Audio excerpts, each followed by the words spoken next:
Bonjour et merci de nous retrouver pour La Foi prise au mot, votre rendez-vous de formation et de réflexion. Je ne crois pas au diable, mais il me poursuit, disait ironiquement un auteur. Aujourd'hui, cette phrase pourrait être le slogan de bien des contemporains. Les exorcistes diocésains sont débordés, les souffrances qui leur sont confiées sont réelles, violentes, parfois spectaculaires. Mais comment les interpréter? D'un côté, la théologie catholique pose l'existence du démon comme une créature spirituelle pervertie.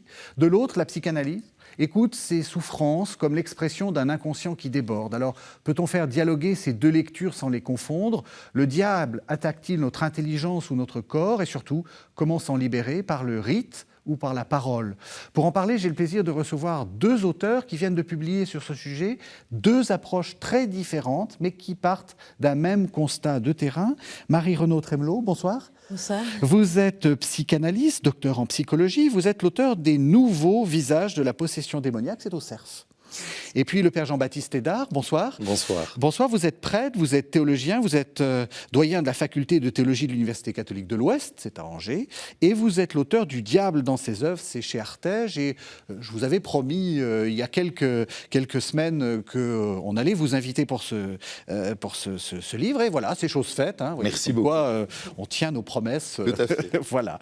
Alors, j'ai vraiment été intéressé par le fait qu'il y a une sorte de concomitance entre vos deux livres. Enfin, il y a quelque chose de commun. Est-ce qu'on peut dire qu'il y a, comme vous dites, enfin, ou comme vous ne dites pas, justement, un retour du diable ou une sorte de... Est-ce que le diable est à la mode?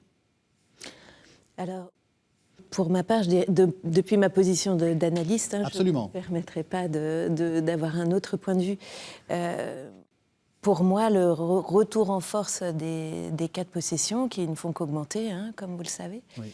Est signe pour moi vraiment une conséquence du discours capitaliste, qui met tout à portée de main, la jouissance à plein, et là, finalement, le père de la discorde se met le franc serviteur de cette jouissance promise à toutes, là où tout est possible. Et vraiment, si le diable est bien la figure du tout est possible, il en est là le porteur. Et vous la voyez, cette explosion des cas? Vous avez des gens qui vous demandent...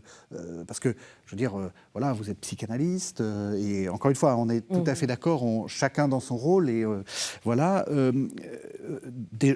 Voilà, enfin, je ne sais pas, peut-être que spontanément, si je n'irais pas voir un psychanalyste en sachant que la question du diable est un peu mise entre parenthèses. Enfin, vous ne vous prononcez pas sur sa réalité et sur son existence personnelle.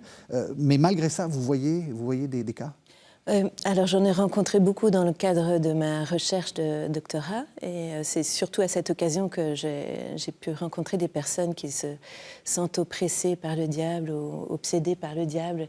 Je laisserai le père préciser un petit peu les différences, mais oui. Et finalement, j'entends des gens dans mon cabinet, oui, qui s'expriment là-dessus, qui donnent un sens à le mal subi et agi du monde et auquel chacun a à faire face. Et pour certains, ça peut être une réponse subjective à un mal-être, à un désarroi, à l'iniquité de l'existence pour certains qui n'ont pas une vie facile. C'est peut-être une réponse qui vient peut-être plus facilement que ces 15 dernières années, je dirais. Oui. Ouais. Même question, Père Hédard, dans l'histoire de la théologie, c'est vrai que le diable, c'était moins la mode, hein, dans les années 60 jusqu'aux années 2000. Hein, on était un petit peu, voilà, c'est un truc un peu médiéval. Ça continue à faire rire aujourd'hui. Hein. C'est vrai? Ah oui, oui. D'accord. Ça continue à faire rire aujourd'hui. Voilà, et même chez les théologiens, est-ce que vous je ne sais pas si vous constatez mais est-ce que alors, cette sorte de silence, maintenant, doit être comblé parce que, justement, il y a des manifestations ou des... Oui, le cardinal Lustiger, à une époque, ne voulait pas qu'on en parle. Et puis, une année, il a sollicité un prédicateur qui connaît bien ces thèmes-là pour faire les conférences de carême. Et ce prédicateur lui dit « Mais éminence, vous ne vouliez pas qu'on en parle ?» Il dit « C'est vrai, mais maintenant, vu la situation, il faut en parler. Pour que les gens fassent attention, simplement. Et donc, il y a un renouveau dans la curiosité au plan culturel. Aller dans les rayons de bande dessinée, regarder sur les Netflix ou autres, toutes les séries qui vous sont proposées à thématique démoniaque, elles sont de plus en plus nombreuses. Et puis, il y a un mal-être conscient. Alors, il n'y a pas de statistiques, ce que je regrette un petit peu. Il n'y a pas de statistiques qui soient réalisées pour apprécier cela, mais il est un fait qu'en 87 ou 3, vous aviez 9 exorcistes en France, et aujourd'hui, vous en avez quasiment une centaine. Et ils ne chôment pas. Oui, donc, ça, tout le monde le dit. Oui. Tout le monde le dit, donc c'est objectif. Après, les causes, j'entends la proposition d'interprétation qui est faite par la psychanalyse, hein, ce désir de jouissance. Ce qu'on peut entendre, je pense, dans le sens où le diable sème le désordre. Et donc, d'une certaine manière, c'est un opposé de la figure paternelle. Et du moins, je le perçois comme ça. Hein, et qu'il n'y a plus de loi. Et là, c'est la dispersion. La personne est comme diffractée, comme dispersée, et exposée à ce moment-là à une action, plus facilement exposée à une action maléfique, oui. C'est ce que vous dites. Vous dites ça manque de père, tout ça. C'est-à-dire qu'il y a une sorte de débordement et il n'y a rien pour faire la bordure. Pour canaliser. Pour canaliser. Oui. C'est-à-dire qu'avec l'avènement du Christ, on voit que la loi qui était mise très en avant dans l'Ancien Testament, c'était ça. Hein, le peuple était toujours accusé d'être sans loi, de ne pas suivre suffisamment les préceptes de Dieu, et avec les punitions qui s'en suivaient. Avec l'avènement du Christ, on est passé d'une loi qui reste, mais qui est unie à un désir, c'est-à-dire un désir d'amour, un désir de lien entre le Seigneur et sa créature. Et pour moi, la figure du diable, c'est vraiment celle qui vient s'interposer entre Dieu et son Créateur, donc qui vient vraiment rompre cette articulation entre la loi et le désir. Voilà. Et finalement, on le voit dans le livre de Job, hein, il y a une forme d'interconnexion quand même entre Dieu et le diable, parce que, peut-être ça va nous mener trop loin, mais quand même, Job est très affligé, mais avec la permission de Dieu, sur la demande du diable. Oui. Et c'est aussi ça qui est important à tenir ensemble comme articulation, c'est que l'articulation est un peu partout. Entre la loi et le désir, entre Dieu et le diable, finalement, est-ce que l'un ne va pas sans l'autre? Et aujourd'hui, est-ce que ce ne serait pas tellement étonnant de voir là où on a un affaissement de la figure de Dieu, enfin Dieu est de moins en moins présent, finalement comme réau, un peu, alors je suis d'accord, hein, c'est subversif, ça coule pas de soi, c'est paradoxal, mais est-ce que le diable ne reviendrait pas sur la scène aussi pour aider dans cette période très laïque, à remettre aussi le Seigneur au premier plan? Enfin, voilà, c'est une question que je pourrais avoir. C'est original comme proposition. Vous le dites, en tout cas, vous avez à peu près ce diagnostic dans le début de votre livre. Je vais le dire différemment, et je lirai de fait, l'absence de Dieu va laisser... La nature a horreur du vide, et la nature spirituelle a horreur du vide. Encore plus, oui. Encore plus. Donc, où on est soumis, enfin, j'aime pas le mot soumis, où on vit en alliance avec Dieu, voilà, où on n'est pas, si on est sans Dieu, il y a un Dieu qui s'impose. Alors attention, le diable est une créature. En plan théologique, il est complètement soumis à Dieu. Voilà. Mais la nature a horreur du vide, et le diable viendra occuper la place qui est laissée dans le cœur de l'homme si ce cœur est vide. C'est dans la logique spirituelle, c'est tout à fait... Mais toujours comme créature. Hein. Il n'est pas une figure qui est à mettre au même plan que la figure du Père, de Dieu, et qui lui ferait concurrence directement. Hein. C'est peut-être la particularité, je ne sais pas comment ça pourrait s'articuler en psychanalyse, mais la particularité dans le discours théologique, c'est de dire que même l'œuvre du diable est mise providentiellement au service c'est ça qui est du plan divin. Et que le diable pauvre, il est toujours perdant, en fait. Il est toujours perdant. Oui, c'est très important, parce que ça aussi, on l'a vu on a fait des émissions il n'y a pas très longtemps sur la figure de Dieu, et on a eu des réactions sur une sorte de...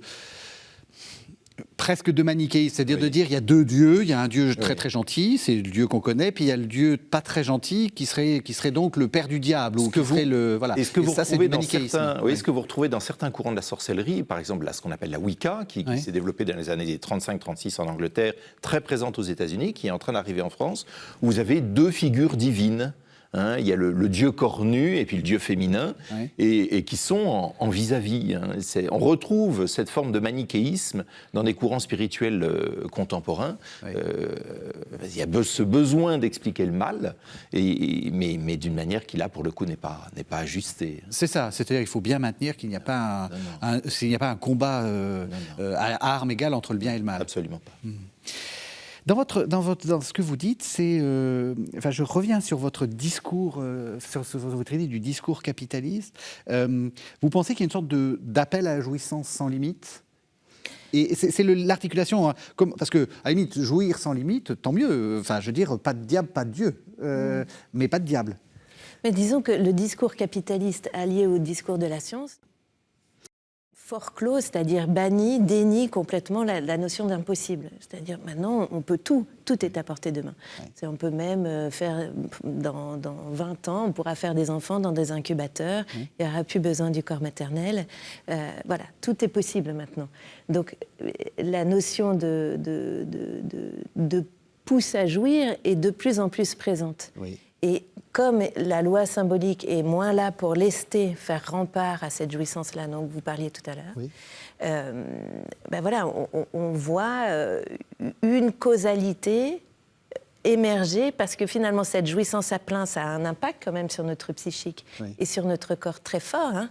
C'est-à-dire ça donne des effets de corps qui sont terribles pour certaines personnes, avec des sentiments de dépersonnalisation, de déréalisation, des mouvements bizarres dans le corps, ou alors une obsession de la pensée. Enfin, voilà, la jouissance, quand elle n'est pas lestée par le signifiant, c'est-à-dire par le symbolique, ça donne des ravages dans le corps, c'est très réel. Et où je voulais en venir... Et donc, du coup, le diable arrive. Le diable arrive parce qu'il y a souvent un annonciateur qui dit « Mais dis donc, toi, tes petits éléments de corps que tu as, tes obsessions, ça ne serait pas dû à une obsession par le diable, ou est-ce que tu ne serais pas possédé quelque part ?» Il y a ce qu'on appelle un nominateur qui vient... épingler ça, ce malaise, et puis là, ça vient lester quelque chose. C'est-à-dire, ça vient fixer, là où sinon, le malaise est trop géant et trop débordant. Et avec ce signifiant pour nommer le malaise, le mal-être, la personne a au moins un lieu d'adresse. Et c'est en ça que c'est important de le respecter comme tel, et que moi, je prends très au sérieux ces mouvements-là, parce que ça vient donner un apaisement paradoxalement. Parce que ça vient nommer quelque chose. Et puis, on peut aller voir quelqu'un. C'est-à-dire, ça sort de l'isolement quand même. Vous voulez dire, on est très mal, tout d'un coup, quelqu'un vous dit ça doit être le diable, et ça vous donne une sorte d'identité, et puis presque comme vous dites, d'apaisement, en disant ah, c'est ça. Voilà, comme quand vous êtes malade, vous allez voir votre médecin, il vous dit voilà, vous avez la grippe, d'un coup ça va mieux, c'est pas ni le Covid. Avec une distinction quand même qui mérite d'être soulignée, c'est que si vous allez voir votre médecin et qui vous dit cette douleur qui vous habite depuis longtemps, on l'a identifiée, c'est une tumeur. Alors ça va vous, entre guillemets, vous donner un cadre, vous rassurer, si je puis dire, ou vous inquiéter, au contraire, mais la tumeur est réelle. La tumeur est réelle. Et ce n'est pas le fait ensuite qu'on nous explique à travers... La tumeur n'a pas qu'une fonction discursive. Et donc, mettre des mots dessus va peut-être aider la personne au plan psychologique, mais ne va pas résoudre la réalité qui est bien là. Et c'est là où je pense qu'il y a une différence entre la psychologie et la psychanalyse, parce que la psychologie est bien plus large que la psychanalyse. Le discours psychanalytique et la théologie, c'est que la psychanalyse va se situer au niveau du signifiant. Mais, et elle ne reconnaîtra pas, mais elle n'a pas à le faire. Elle n'a pas à le faire. La réalité ontologique, au point de vue de l'être, de l'existence du diable comme être personnel, agissant, etc.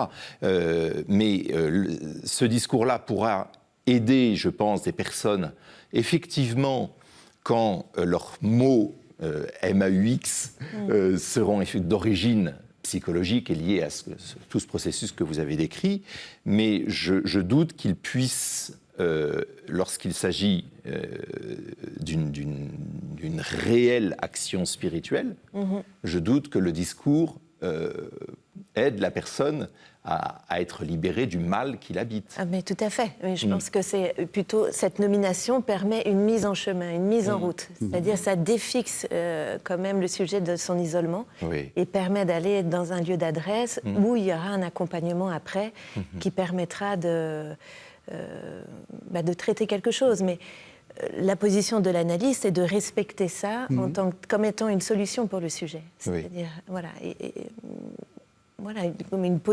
modalité d'être au monde qui permet au sujet de supporter son existence, peu importe, de notre point de vue, en tout cas, la véracité de la possession. Ça, c'est extrêmement intéressant parce que vous dites que c'est effectivement une position par rapport au monde, c'est-à-dire je suis possédé, c'est vraiment intéressant parce que on peut voir que, je pense, vous allez me contrôler, me contredire, pardon, c'était ça que je voulais dire, joli lapsus. C'est-à-dire que ça peut être effectivement qu'une position discursive, c'est-à-dire qu'en fait, ça cache d'autres mots, et puis avec le recours à la psychologie, avec la psychanalyse, vous pouvez dénouer ça. C'est ça. Et puis, vous êtes d'accord que ça peut être aussi quelque chose qui est hors de votre champ, et là, vous pourriez conseiller aux patients, au sujet, d'aller consulter un exorciste. De même, l'inverse. C'est-à-dire, mais les deux sont à tenir ensemble. C'est ça. C'est pas l'un ou l'autre. C'est vraiment un nouage qui doit s'opérer entre le versant plus inconscient, puisque la psychanalyse s'intéresse à l'inconscient, et le côté spirituel. Pour moi, c'est à penser ensemble et très certainement pas à désintriquer. Et il n'est pas rare que l'action démoniaque s'inscrive, je dirais que c'est même habituellement le cas, que l'action démoniaque s'inscrive dans les failles de la psychologie. Et donc une libération totale et complète impliquera très fréquemment non seulement la prière, mais aussi une aide, un suivi, un soutien d'ordre psychologique. Parce que sinon, bis repetita, si on laisse la porte ouverte...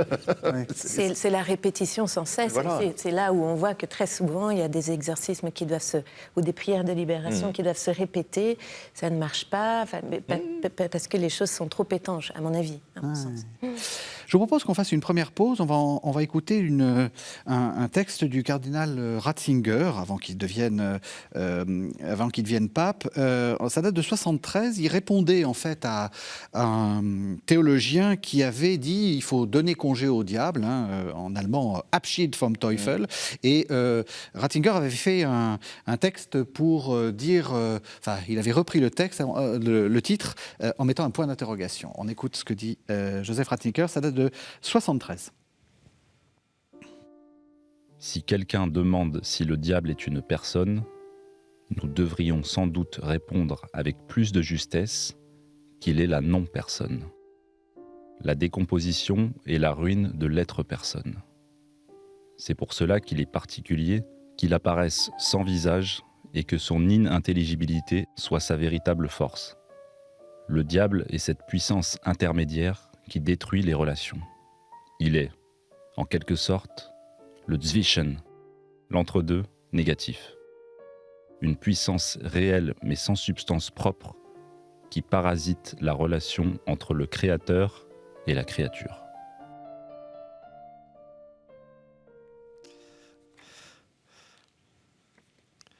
Voilà, alors on est toujours sur KTO avec Marie Renaud Tremelot, qui est psychanalyste, et le père Jean-Baptiste Hédard, qui est prêtre. Alors, ce qui est très, très clair dans ce texte, c'est qu'il a beau dire c'est une non-personne, ça ne veut pas dire qu'il dit que il n'existe pas. Oui, il se situe dans un discours philosophique et théologique.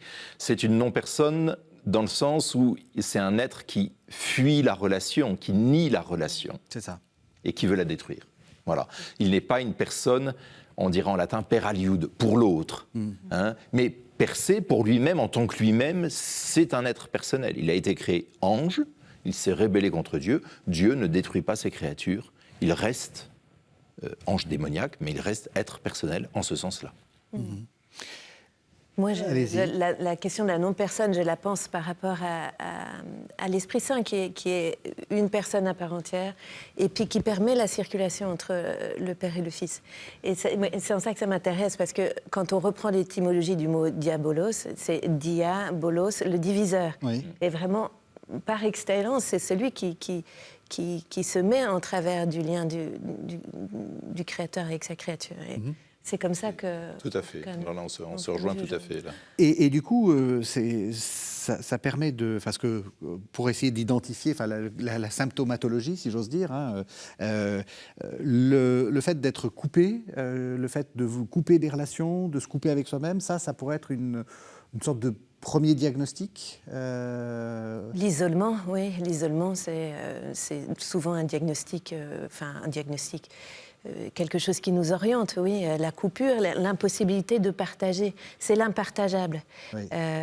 Voilà, c'est vrai que l'expérience avec le démon...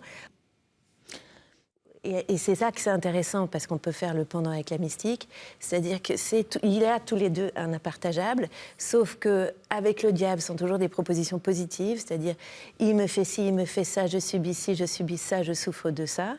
Alors que dans le discours mystique, il y a un impartageable aussi, parce que c'est une expérience de rencontre du sujet avec le Seigneur, qui est plutôt de l'ordre de l'apophatique. Oui. Donc ce n'est pas.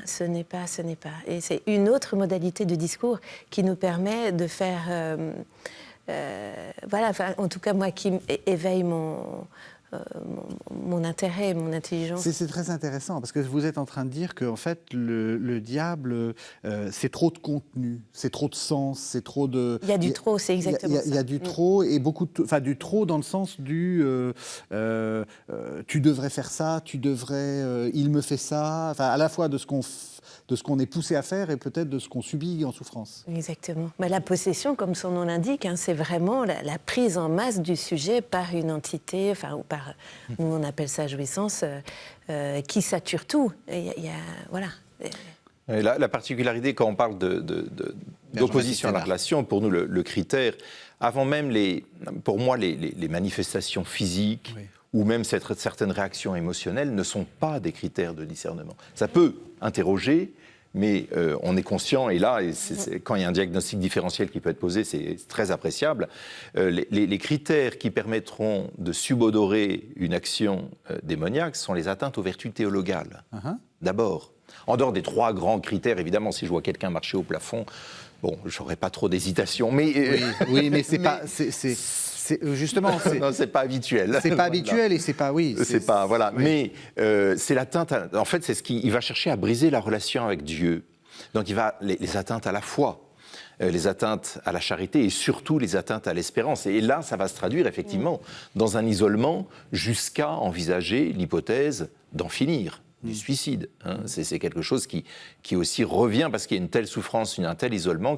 Donc c'est l'atteinte aux vertus théologales, aux fruits de l'esprit, hein, et qui vont être les critères les plus pertinents pour discerner cette action spirituelle. Et du coup, c'est ce que vous montrez dans votre livre, c'est que, en fait, ça fausse le jugement. C'est-à-dire qu'il y a quelque chose de l'ordre du... Alors, tout devient... on n'est plus capable de discerner. Ce qui est le texte par excellence qui montre cela, c'est la tentation avec Ève. Le diable commence par faire, c'est les biais. Il utilise des biais, le biais de cadrage. Il va dire à Ève, alors comme ça, Dieu vous a dit, vous ne mangerez d'aucun arbre. Il fixe le biais sur l'interdit. Le cadre, c'est l'interdit. Il y a un arbre qui cache tous les autres. Toute la forêt. Toute la bonne forêt, il y a un seul arbre qui va la cacher. Hein. Ensuite, c'est le biais de négativité. Il insiste sur ce qui est négatif. Et ça va amorcer, c'est ce qu'on appelle l'amorçage, ça va amorcer en Ève un doute. Et donc il va pouvoir à ce moment-là mentir explicitement, mais non, vous ne mourrez pas, parce qu'il y a ce travail qui s'est fait. Et donc, si vous voulez, sur notre psychologie, par le jeu sur les émotions, hein, le système hormonal lui permet d'accéder aux émotions, et il va entraver notre discernement par là pour... jouer sur les biais, nous faire percevoir quelque chose et pas autre chose, susciter en nous une réaction vive ou autre, et progressivement nous enfermer dans le mensonge. Alors, nous restons, parce qu'il n'appartient à notre intelligence. Ça, c'est quelque chose, il faut rassurer nos auditeurs et nos spectateurs, téléspectateurs. Le démon n'a pas accès direct à l'intelligence et à la volonté, seul Dieu, seul l'Esprit Saint. Mais nous avons toujours cette capacité, mais ça peut être extrêmement difficile, voire apparemment impossible, nous avons toujours cette capacité, à la lumière de la parole de Dieu, de discerner le bien à faire et le mal à éviter. Bon. Mais il est vrai que dans les cas de possession, la personne est comme privée d'elle-même. Elle est comme privée d'elle-même. Il y a quelqu'un d'autre qui l'a mise hors de chez elle, d'une certaine manière. Mais pour les autres formes d'action démoniaque plus légères, il y a toujours ça. La ruse immense, le mensonge par excellence que le démon veut nous imposer, est de nous faire croire que nous ne sommes pas capables de lui résister. Ça, c'est son grand mensonge. Alors que nous le sommes, grâce à Dieu. Même si paradoxalement, je vais vous rentrer un peu dans le débat, ce que vous dites aussi dans votre livre, Marie Trémelot, c'est que ça donne un sens finalement. Dans une vie en décomposition, ça peut être une première étape, peut-être pour s'en sortir en fait, en réalité. Je ne sais pas si vous irez jusque-là. Oui, alors moi je le pense, une première étape pour nommer quelque chose. Après, l'important c'est que le chemin puisse se faire, parce que si on reste logé sous cet adjectif-là, cette nomination, cette seule nomination, on ne peut pas s'en sortir. Ouais. Et il s'agit de mettre en chemin pour pouvoir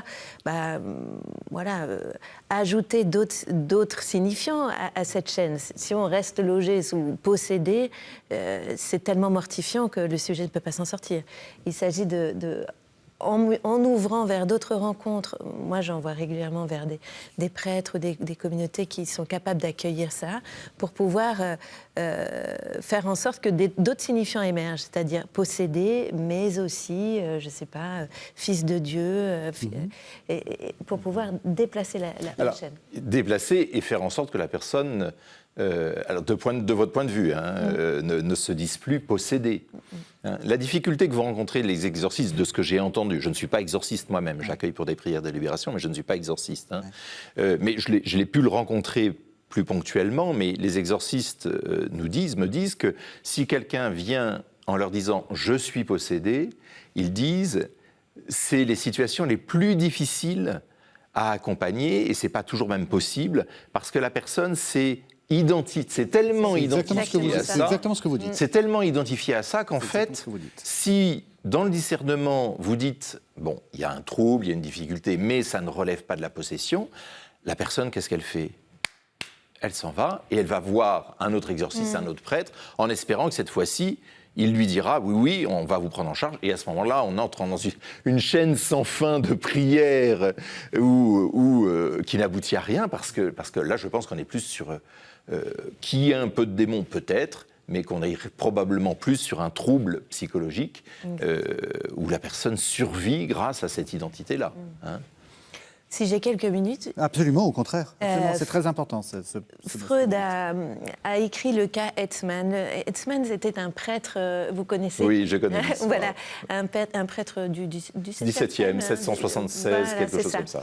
Qui a fait un pacte avec le diable au moment où son père est mort. Bon, on parlait de l'évaporation du père au début de notre séance. Oui. Et voilà, son père est mort, il s'en est trouvé tellement chamboulé, bouleversé au fond de son être, qu'il a décidé de faire un pacte avec le diable et de lui appartenir corps et âme pendant 9 ans.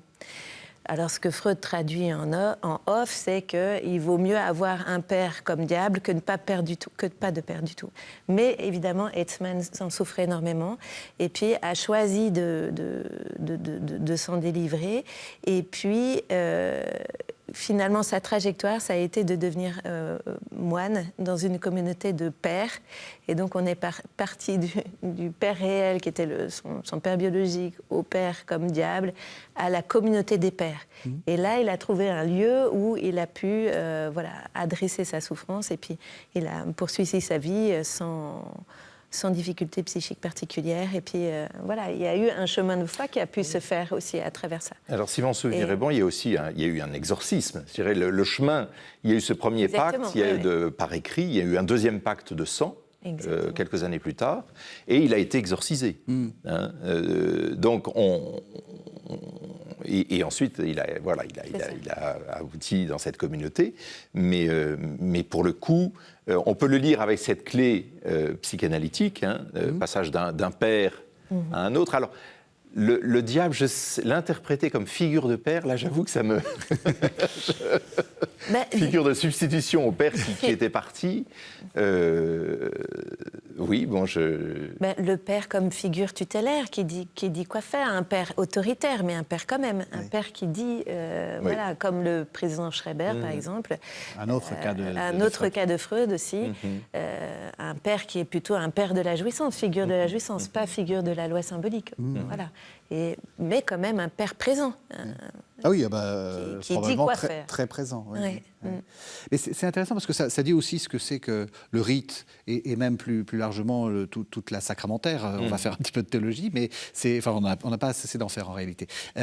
C'est que sans la collaboration humaine, ça ne marche pas. C'est-à-dire que c'est pas le rite, c'est pas un acte magique. C'est pas parce que vous avez fait un rite que si on ne collabore pas, il se passe quelque chose. Les exorcistes le disent. Ils disent, alors c'est au doigt mouillé, mais 70-80% du travail est réalisé par la personne. Le rite est en fait la prière de l'Église. Le grand exorcisme, c'est la prière de l'Église. Oui. C'est un très beau rituel, rien d'effrayant, c'est très très beau. Oui. Et très très loin, pardon, je vous coupe, très très loin de ce qu'on donne. Il n'y a pas de croix. Si on monte la croix. Non, mais je veux dire qu'on met sur le front et tout d'un coup ça se met à brûler. Oui. C'est absolument pas du tout. Il peut y avoir des réactions particulières à l'eau bénite, où la peau, où l'eau se met à bouillir sur la peau, où la peau rougit au contact de l'eau bénite. Bon. Voilà. Laissons ça, mais c'est rien à voir avec ce qui est montré au cinéma. Et c'est pas du tout, c'est pas une sorte de grand cirque avec un combat. Voilà. Il peut y avoir une dimension de combat, mais il y a je me souviens d'un livre qui était paru, un témoignage sur l'exorcisme par Monsieur Chiron, j'ai plus le bon. Et en fait, lui dit ces exorcismes, il était assis sur sa chaise, il ne se passait entre guillemets rien. Il entendait le prêtre prier.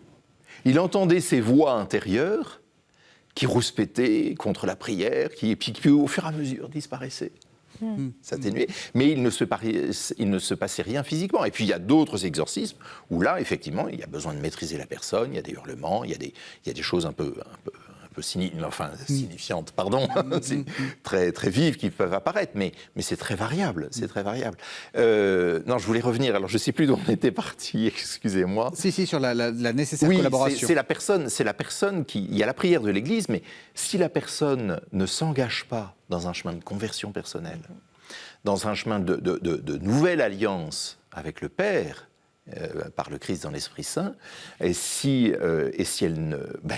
rien ne se passera. Rien ne se passera. C'est sa liberté qui est en jeu. Il peut y avoir besoin au début, parce qu'il y a des cas effectivement, dans le grand exorcisme, la personne, par moment, peut partir en transe, et donc se manifeste une autre personnalité démoniaque, et donc la personne, à ce moment-là, n'est plus présente. Mais en dehors de tout ce qu'elle vit autour, va jouer dans ce qui va se vivre au moment de l'exorcisme. Sa vie de prière, sa vie de foi, sa vie de charité vont avoir une fécondité dans cette libération qui s'opère. De l'importance de continuer, d'une sorte de dialogue, en fait. De toute façon, il va falloir que la personne réassigne le sens, retrouve un autre sens à sa vie.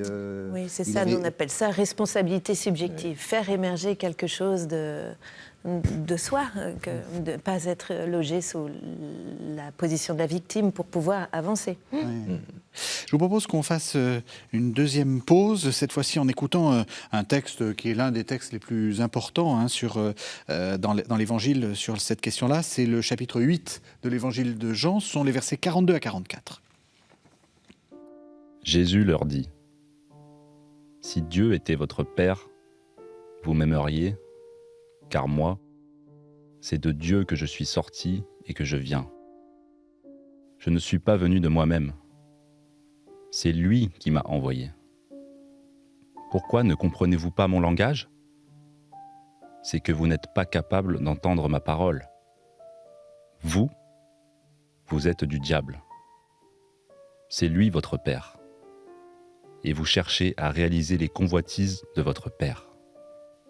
Depuis le commencement, il a été un meurtrier. Il ne s'est pas tenu dans la vérité, Parce qu'il n'y a pas en lui de vérité. Quand il dit le mensonge, il le tire de lui-même. Parce qu'il est menteur et père du mensonge. Mais moi, parce que je dis la vérité, vous ne me croyez pas. Alors, nous sommes avec Marie-Renaud Tremelot, auteur des Nouveaux visages de la possession démoniaque au cerf, toujours sur KTO, on parle du diable, et avec le père Jean-Baptiste Hédard, vous êtes l'auteur du diable dans ses œuvres. Alors, vous avez dit, père Hédard, que vous coordonniez, ou que vous organisiez des prières de guérison. De libération. De libération. Oui, il y a une différence ? Oui, dans la prière de guérison, vous demandez à Dieu une guérison pour un mal physique. D'accord. Voilà. Et alors que la prière de libération, vous demandez à Dieu de libérer une personne d'une oppression spirituelle. Hein, donc Et une prière de libération peut avoir comme conséquence, seconde, une guérison, mais c'est pas le but, c'est pas ce qui est demandé. Est-ce que je peux vous poser une question provocatrice ? Allez-y. Est-ce que c'est pas un peu dangereux ? Dans le sens où, est-ce que vous, une fois que vous avez fait ça, peut-être qu'il se passe des choses, est-ce que le risque, c'est pas d'influencer des personnes fragiles et ensuite, après, de les laisser dans la nature ? Tout à fait. Ah, donc c'était Tout pas à si fait. provocateur. Non. Il y a une réelle prudence à avoir dans l'accueil et dans la suite. Hein. On va avoir des préconisations. Je dirais, on va pas, pour qu'une personne une personne vive une prière de libération, on s'assure à ce qu'elle ait une communauté ensuite vers laquelle elle peut se tourner, où elle sera insérée. Moi, très fréquemment, je ne veux pas dire toujours, mais quasiment, enfin très fréquemment, je renvoie la personne aussi. Souvent, parfois, elles me sont adressées par des psychologues. Il y a des psychologues qui m'adressent des personnes. Et puis, très souvent aussi, je les renvoie vers des psychologues parce que l'action spirituelle va profiter des failles psychologiques de la personne.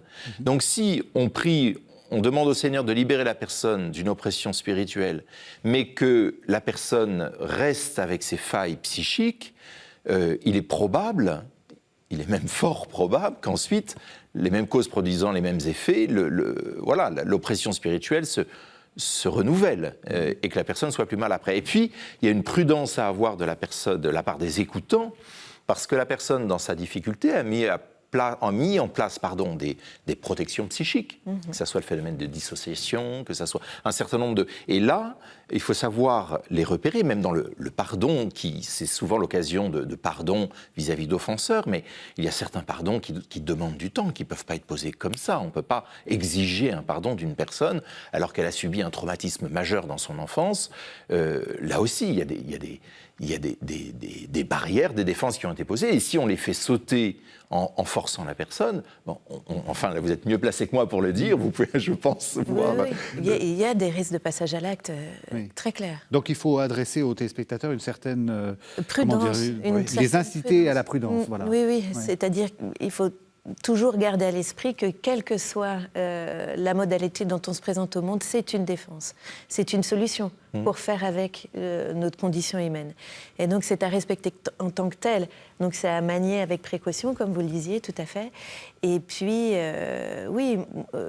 voilà, moi je suis toujours un peu effrayée quand j'ai pu assister à des rencontres comme ça, où il y avait des nominations, mais toi tu es possédé, la personne pas du tout préparée, enfin, c'est quand même extrêmement traumatisant, enfin, voilà. Donc ça manque d'accompagnement en amont et puis en aval, parce que voilà, une fois que la prière est donnée, il s'agit d'accompagner ça. Parce que si on garde à l'esprit que c'est un mécanisme de défense et qu'il vaut mieux ça plutôt que pire, dans une perspective économique, parce que finalement le psychisme, de notre point de vue, de ma chapelle à moi, le psychisme c'est une économie. Donc si on cherche le moins coûteux. On cherche le moins coûteux, exactement. Donc si on déboulonne le signifiant possédé ou obsédé, qu'est-ce qui reste ? Il faut être sûr qu'il y ait quelque chose derrière. Parce que sinon, c'est le vide psychique sidéral, et puis c'est là qu'on peut avoir des passages à l'acte qui sont... C'est extrêmement intéressant ce que vous dites. C'est-à-dire qu'en pratique, il faut se méfier quand on dit « tu es possédé », Il faut se méfier quand on Alors- dit tu n'es pas possédé. Il faut se méfier, enfin tu n'es Non. plus possédé. Enfin non mais je veux dire, non, mais, Disons que ça doit s'accompagner. ça doit doit s'accompagner. Oui, ça doit et- suivre le Voilà, rythme c'est ça. psychique du Oui. sujet. hein, Moi, c'est ça. personnellement, j'ai évolué sur ce plan-là. Il y a des choses que j'ai pu dire par le passé que je ne dirai plus aujourd'hui aux personnes. Oui. Je ne vais pas leur dire, je ne leur dirai plus aujourd'hui, tu es possédé. J'accueille la personne, je dis effectivement, il y a des choses dont vous souffrez qui pourraient être le fruit d'une action de l'ennemi. On va prier. C'est ça. On va prier. Et voilà, et pour éviter d'être cet annonciateur qui vienne enfermer la personne, parce que on peut aussi se tromper dans le discernement. Et alors là, on est bien idiot après. Oui, oui, parce bah, qu'on on touche des choses très graves. Voilà, et moi, j'ai conscience de cela. Et aujourd'hui, un point qui est important aussi, je pense, pour les personnes qui sont engagées dans ce service-là, est d'avoir elles-mêmes un lieu de parole, une supervision psychologique, hein, où elles puissent se faire vérifier, enfin, dire ce qu'elles vivent elles, à l'occasion de ces expériences-là, dans ces accueils, ces accueils, là, autre lapsus, c'est le jour. Oui. et puis réajuster sa position pour ne pas nuire à la personne accueillie. Et y compris quand vous dites bon, ça y est, on a prié, tu n'es plus possédé. Enfin, Je peut-être ne que vous vais le pas dites dire ça. aussi, parce que c'est ce qu'on Pour vient moi, d'entendre. chez moi, c'est la personne qui doit le dire. C'est la personne qui doit dire. Je me souviens d'une personne qui tout d'un coup s'arrête en me disant mais j'ai plus peur, la peur est partie. Je dis très bien, rendons grâce. Et voilà. C'est la personne elle-même qui va dire quand elle perçoit. Parce que de toute manière, on n'est pas à sa place. Hein. On n'est pas des extralucides. C'est elle qui. On discerne et on prie à partir de ce que la personne nous donne. Hein, donc, non, ça, si à une époque, dans ma folle jeunesse, j'ai pu avoir aujourd'hui, non. Non. C'est bien. Vous avez... C'est ça, c'est qu'en fait, on marche toujours sur des œufs. Oui. C'est-à-dire que ce signifiant possédé ou autre obsédé a une fonction, c'est-à-dire ça peut soulager sur le moment, comme ça peut aussi complètement déstabiliser le sujet. Ça dépend du rythme de chacun. Et puis, je crois que vous l'avez bien dit, Père, il s'agit de suivre le rythme psychique de chacun, le rythme spirituel de chacun aussi. Je crois que ça s'entrecroise et puis que c'est comme ça qu'on peut amener vers la guérison spirituelle. Mais ce que vous dites et qui était aussi très intéressant, parce que moi je ne l'avais jamais vu, c'est-à-dire qu'à partir du moment où on dit à quelqu'un ou elle se dit à elle-même « ça y est, je ne suis pas possédée », ça ne veut pas dire que le chemin est fini, parce que justement, ce que vous montrez très bien dans votre livre, ça a servi de fixation de l'identité pendant peut-être des années, Exactement. et tout d'un coup, on ne sait plus ce qu'on est. Exactement, ça fait trou. Donc d'où l'importance de ce dont on parlait tout à l'heure, d'être en lien avec d'autres pour pouvoir avoir d'autres signifiants qui puissent vous représenter au monde et que ce ne soit pas le seul. Parce que sinon, il y a un trou et puis c'est la désolation, c'est la mélancolie pour... Et dans certains cas, il faut que la personne, alors là, du point de vue spirituel, hein, la personne va voir sa pensée parasitée par l'ennemi, qui va... Et la personne va découvrir qu'en fait, certaines des pensées, certaines des modalités de pensée qu'elle avait n'étaient pas siennes. Oui. Et il y a une mise à distance. Les formations que j'ai suivies sur le sujet nous expliquaient ça. Il faut apprendre à la personne qu'elle comprenne que telle ou telle pulsion de mort ou autre qui peut l'habiter, la traverser par moments, je parle de personnes qui souffrent d'une oppression spirituelle identifiée. Hein. Je ne parle pas de toutes les pulsions de mort. Hein. Mais telle pulsion de mort, telle pulsion sexuelle, telle pulsion de haine ou autre, ne viennent pas d'elles-mêmes, mais sont le reflet de celui de l'ennemi qui essaye d'imprimer en la personne ce qu'il porte en lui-même. Hein. Et donc la personne doit apprendre à mettre à distance ses pensées, à les dénoncer d'une certaine manière, comme n'étant pas siennes. Hein. Et voilà, pour arriver à s'en sortir, quoi. Alors, comme n'étant pas sienne, mais en étant responsable. Parce que c'est comme un outil, comme si je vous donne un marteau, vous pouvez choisir de tout casser avec Oui, ou oui, de tout à construire fait. quelque chose. Oui, oui. Et je crois qu'en déresponsabilisant, en mettant au champ de l'autre, en disant c'est pas de vous, on a fait une bonne part du travail de discernement, enfin de séparation, mais c'est pas tout, parce qu'il faut encore que le sujet en fasse quelque chose de ces pulsions-là. C'est-à-dire soit les assouplir, soit... Enfin, c'est ce qu'on disait du marteau, quoi. Oui, c'est ça. C'est-à-dire, oui, et on est responsable quand même. On reste. Oui, on parce reste que c'est ce que, responsable. voilà, c'est On ça. reste responsable. On peut pas dire. Ah oui, non, il ne s'agit pas.